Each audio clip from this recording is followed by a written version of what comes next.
नमस्कार, आप देख रहे हैं टाइम्स न्यूज और मैं हूं आपके साथ छवि। आइए नजर डालते हैं कुछ खास खबरों पर।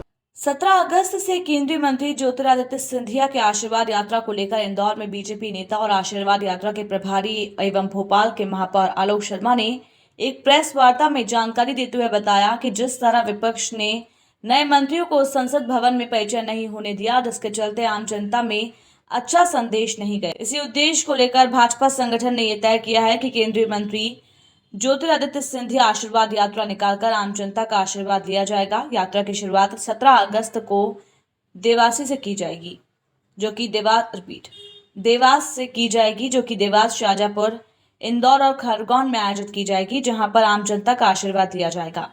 खरगोन की यात्रा में केंद्रीय मंत्री ज्योतिरादित्य सिंधिया के साथ प्रदेश के मुख्यमंत्री शिवराज सिंह चौहान भी आशीर्वाद यात्रा में शामिल होकर आम जनता का आशीर्वाद लेंगे। अहिल्याबाई के जयंती के अवसर पर उनके श्री चरणों में बारंबार प्रणाम करता हूं, नमन करता हूं और आप सबको नाग पंचमी के पवित्र पर्व की दिल की गहराइयों से हार्दिक शुभकामनाएं देता हूं, बधाई देता हूं। और आज की पत्रकार वार्ता में आप सबको एक बार मैं पुनः इंदौर के मीडिया का नमस्कार करता हूं, प्रणाम करता हूं आप सबको। प्रधानमंत्री श्री नरेंद्र मोदी जी द्वारा हाल में किए गए मंत्रिमंडल के पुनर्गठन में सबका साथ, सबका विकास और सबके विश्वास की झलक स्पष्ट रूप से दिखाई देती है। पहली बार प्रधानमंत्री नरेंद्र मोदी जी के केंद्रीय मंत्रिमंडल में 11 मात्र शक्ति को प्रतिनिधित्व मिला है। स्वतंत्र भारत के इतिहास में देश में 15 प्रधानमंत्री हुए, पर किसी ने भी पिछड़ा वर्ग समाज की चिंता नहीं की। देश के यशस्वी प्रधानमंत्री आदरणीय नरेंद्र मोदी जी ने पहली बार 27 पिछड़ा वर्ग के मंत्रियों को मंत्रिमंडल में शामिल कर पिछड़ा वर्ग का सम्मान बढ़ाया है। पहली बार मोदी जी के मंत्रिमंडल में भारत की एकता की झलक परिलक्षित दिखाई देती है। इस पुनर्गठन के अंतर्गत प्रदेश के वरिष्ठ नेता और पूर्व केंद्रीय मंत्री आदरणीय श्री थावरचंद गहलोत जी को कर्नाटक का राज्यपाल बनाया गया है। वहीं 2 नए मंत्रियों के रूप में डॉक्टर वीरेंद्र खटीक एवं माननीय ज्योतिरादित्य सिंधिया जी को केंद्रीय मंत्रिमंडल में शामिल किया गया है। मैं पत्रकार वार्ता के माध्यम से आपको बताना चाहता हूं कि लोकसभा में विपक्ष ने अपनी हठधर्मिता के चलते हुए इन सम्मानीय मंत्रियों को सदन में परिचय नहीं होने दिया। इसलिए अब ये सभी सम्मानीय मंत्रीगण आशीर्वाद यात्राओं के माध्यम से जनता जनार्दन का आशीर्वाद लेंगे। केंद्रीय नागरिक उड्डयन मंत्री माननीय ज्योतिरादित्य सिंधिया जी की आशीर्वाद यात्रा 17 अगस्त से 19 अगस्त के बीच ये 3 दिन इंदौर, देवास, शाजापुर और खरगोन में चलने वाली है। इस आशीर्वाद यात्रा के दौरान केंद्रीय नागरिक उड्डयन मंत्री धार्मिक स्थलों, संत महात्माओं, शहीद लोकतंत्र सेनानियों से आशीर्वाद लेंगे। इसके अलावा विभिन्न समाजों के कार्यक्रम में भाग लेंगे तथा प्रबुद्धजन, कलाकारों, साहित्यकारों, खिलाड़ियों से भेंट करेंगे। इसके अलावा विभिन्न महापुरुषों की स्मारकों पर जाकर श्रद्धा सुमन अर्पित करेंगे। केंद्रीय मंत्री ज्योतिरादित्य सिंधिया 17 अगस्त को प्रातः 9:45 पर इंदौर एयरपोर्ट पर पहुंचेंगे, जहां इंदौर भाजपा के कार्यकर्ता अपने लाडले नेता का जोरदार तरीके से स्वागत करेंगे, वंदन करेंगे, अभिनंदन करेंगे। इसके बाद ये आशीर्वाद यात्रा देवास से प्रारंभ होगी। इसी दिन ये यात्रा शाजापुर पहुंचेगी। 18 अगस्त को आशीर्वाद यात्रा खरगोन जिले में पहुंचेगी, जहां रावेरखेड़ी में बाजीराव पेशवा के समाधि स्थल पर आयोजित कार्यक्रम में केंद्रीय मंत्री माननीय ज्योतिरादित्य सिंधिया जी, मुख्यमंत्री श्री शिवराज सिंह चौहान जी के साथ भाग लेंगे। 19 अगस्त को ज्योतिरादित्य सिंधिया जी की आशीर्वाद यात्रा इंदौर पहुंचेगी, जहां सिंधिया जी के स्वागत के लिए भारतीय जनता पार्टी के सभी कार्यकर्ताओं ने जिला अध्यक्ष गुरुराम रणदिवे जी के नेतृत्व में ऐतिहासिक तैयारी की है। सिंधिया जी की यात्रा 4 जिले देवास, शाजापुर, खरगोन और इंदौर से होकर गुजरेगी। माननीय सिंधिया जी की यात्रा देवास, शाजापुर, खंडवा और खरगोन और इंदौर के 4 लोकसभा क्षेत्रों से होकर गुजरेगी। देवास की जो आशीर्वाद यात्रा है, श्री सिंधिया जी की आशीर्वाद यात्रा 17 अगस्त मंगलवार को देवास के छिपरा में भव्य स्वागत कर उनकी अगवानी की जाएगी। श्री सिंधिया देवास में इस अवसर पर मां चामुंडा टेकरी पर दर्शन कर माता का आशीर्वाद प्राप्त करेंगे। सिंधिया इसके पास इंडस्ट्रियल स्पोर्ट्स पार्क का अवलोकन करेंगे। देश के प्रसिद्ध साहित्यकार राजकुमार जी चंदन व शास्त्रीय गायक सुश्री कोमकली गंधर्व, जो पद्मश्री पद्म भूषण कुमार गंधर्व जी की बेटी है, उनसे भेंट करेंगे। श्री सिंधिया इस अवसर पर देवास में नव श्रृंगारित जिला अस्पताल का निरीक्षण करेंगे। भारतीय जनता पार्टी जिला कार्यालय में स्वागत पश्चात वरिष्ठ नेताओं व कार्यकर्ताओं से परिचय प्राप्त करेंगे। शाजापुर की आशीर्वाद यात्रा इसके बाद कंटिन्यू प्रारंभ होगी। श्री सिंधिया जी की आशीर्वाद यात्रा शाम को शाजापुर की ओर रवाना होगी, जहां मक्सी में आशीर्वाद यात्रा की अगवानी शाजापुर भारतीय जनता पार्टी के कार्यकर्ता करेंगे। श्री सिंधिया नैनावद महाकाल मंदिर, राजराजेश्वरी मंदिर जाकर पूजन अर्चन कर दर्शन करेंगे। इसके पश्चात महाराणा प्रताप संविधान के निर्माता डॉक्टर भीमराव अंबेडकर, स्वर्गीय माधवराव सिंधिया की प्रतिमा पर पुष्पांजलि अर्पित करेंगे। सिंधिया इस अवसर पर वरिष्ठ जनों एवं पार्टी के वरिष्ठ नेताओं से आशीर्वाद प्राप्त करेंगे। साथ ही भारतीय जनता पार्टी शाजापुर कार्यालय पर उनके स्वागत के पश्चात वे भारतीय जनता पार्टी के कार्यकर्ताओं से परिचय प्राप्त करेंगे। इसके बाद 18 अगस्त को सिंधिया जी खरगोन के रावेरखेड़ी में बाजीराव पेशवा की स्मारक पर मुख्यमंत्री श्री शिवराज सिंह चौहान जी के साथ कार्यक्रम में पहुंचकर पुष्पांजलि अर्पित करेंगे। साथ ही ग्रामीण अंचलों में जनता जनार्दन का आशीर्वाद प्राप्त करेंगे। इसके लिए खरगोन में भी जगह जगह समाज के मंच बनाए जा रहे हैं, अलग अलग व्यापारिक सामाजिक संगठनों के भी मंच बनाए जा रहे हैं और उनका जोरदार तरीके से ऐतिहासिक स्वागत खरगोन में हुआ। इसके बाद 19 अगस्त को इंदौर की हमारे इस नगर की यात्रा प्रारंभ होगी। 19 अगस्त को माननीय सिंधिया जी जगन्नाथ धर्मशाला छावनी स्थित वैक्सीन सेंटर पर पहुंचकर उसका वे अवलोकन करेंगे। इसके बाद श्री सिंधिया जी महावीर बाग एयरपोर्ट रोड पर स्थित गुरुजी श्री प्रवीण ऋषि जी महाराज से आशीर्वाद प्राप्त करेंगे।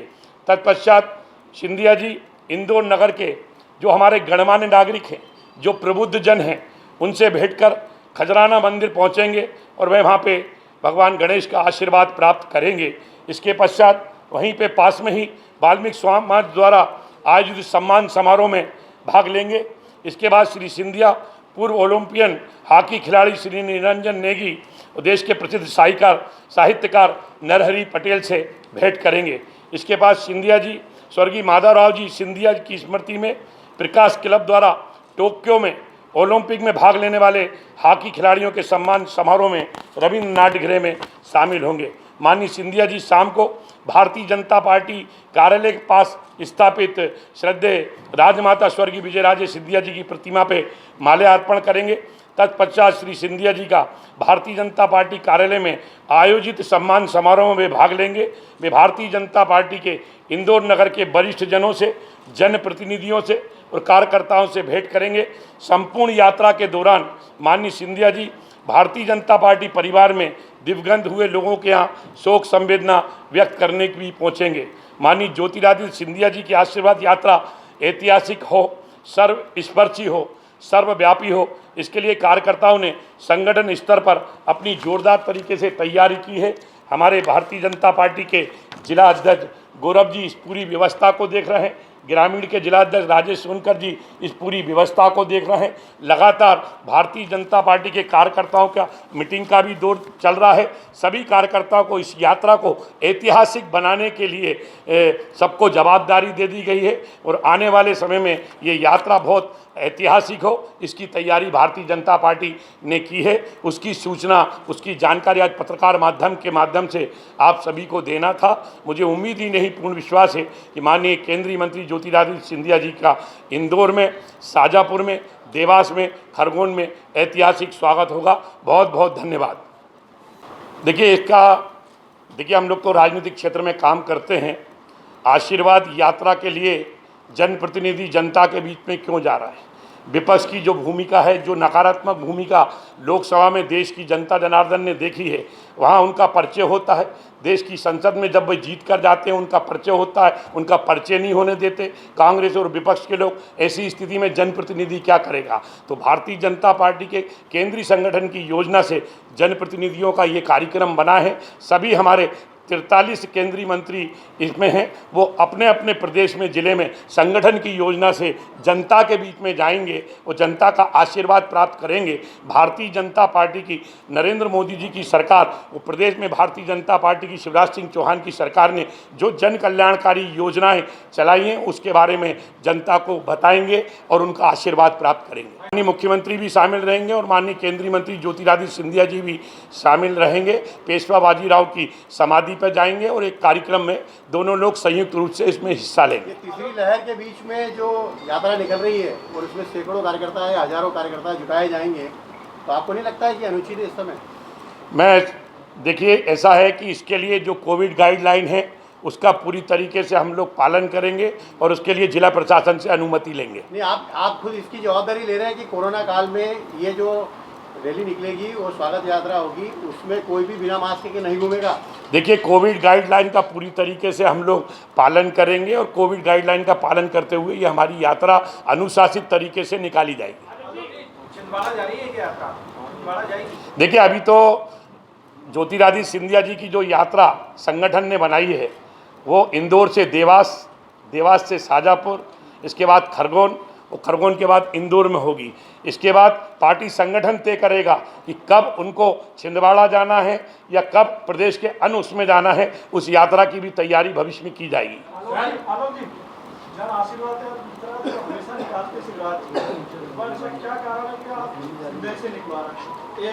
दूसरा, अभी ना कोई चुनाव है, ना सिंधिया जी कोई परिचय के मोहताज है, तो ऐसी क्या जरूरत पड़ी कि जना से निकालना पड़ेगा? देखिए, मैंने पहले भी कहा कि देश का सबसे पवित्र लोकतंत्र का मंदिर है, यहाँ संसद चलती है। अगर केंद्र में प्रधानमंत्री नरेंद्र मोदी जी ने मंत्री बनाया है और जब उनका परिचय, जो एक लोकसभा में सदन की एक परंपरा है, सबका परिचय होता है और उस परिचय को नहीं होने दें, ऐसे समय में जनप्रतिनिधि क्या करेंगे। तो हमारे पार्टी के केंद्रीय संगठन ने ये निर्णय लिया है कि जो नरेंद्र मोदी जी के मंत्रिमंडल में 43 मंत्री बनाए गए हैं, जिसमें सभी समाजों का प्रतिनिधित्व भी है, जिसमें भारत की एकता की झलक दिखाई देती है, सभी लोग जनता जनार्दन के बीच में जाएंगे और जो भी केंद्र सरकार की योजना है और जो प्रदेश सरकार की योजना है उनके बारे में जनता को बताएंगे और उनका आशीर्वाद प्राप्त करेंगे। देखिए, जनता से ही सब लोग आते हैं, जनता के बीच में ही जाना है। जनता ही सबसे बड़ी हमारी अदालत है और जनता के बीच में ही हमको रहना चाहिए। जनता के सुख दुख के अंदर भारतीय जनता पार्टी का जनप्रतिनिधि खड़ा रहता है। सर, आज जिस तरीके से लोग महंगाई से जूझ रहे हैं, आपको क्या लगता है कि आशीर्वाद यात्रा पे जनता आशीर्वाद देगी? जिस तरह से आम आदमी परेशान है, आम आदमी को क्या फायदा है?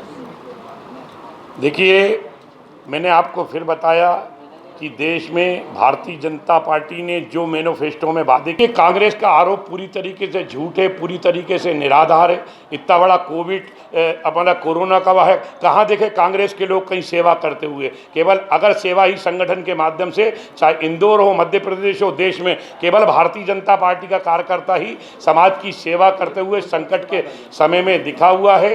हर समय राजनीतिक चश्मे से देखते हैं। भारतीय जनता पार्टी की, नरेंद्र मोदी जी की सरकार तो हर विषय के ऊपर बहस कराना चाहती है, सदन में मौका देती है, करना क्या चाहते हैं, भागना चाहते हैं पूरी तरीके से।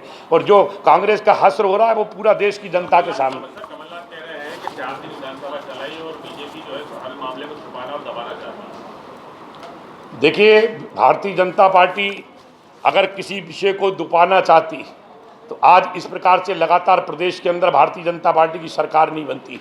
केंद्र में आज हमारी भारतीय जनता पार्टी की सरकार है। हम खुद सदन की जो परंपराएं उसका पूरी तरीके से पालन होता है, पर कांग्रेस कहीं ना कहीं उससे बचती है।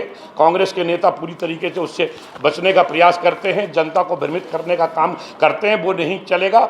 और जो हमारी ये आशीर्वाद यात्रा होगी और उसमें जिस प्रकार से स्वागत होगा, वो कहीं ना कहीं इस बात का संदेश देगा कि समाज और जनता कहीं ना कहीं भारतीय जनता पार्टी के साथ में। कांग्रेस नेताओं के और संगठन के अकाउंट ब्लॉक कर दिए गए। हर कांग्रेसी नेता ने राहुल गांधी को लगा ली, राहुल गांधी का भी ब्लॉक कर दिया। वो विषय मेरे अभी देखा नहीं, उसको देखने के बाद ही उसके ऊपर कोई टिप्पणी।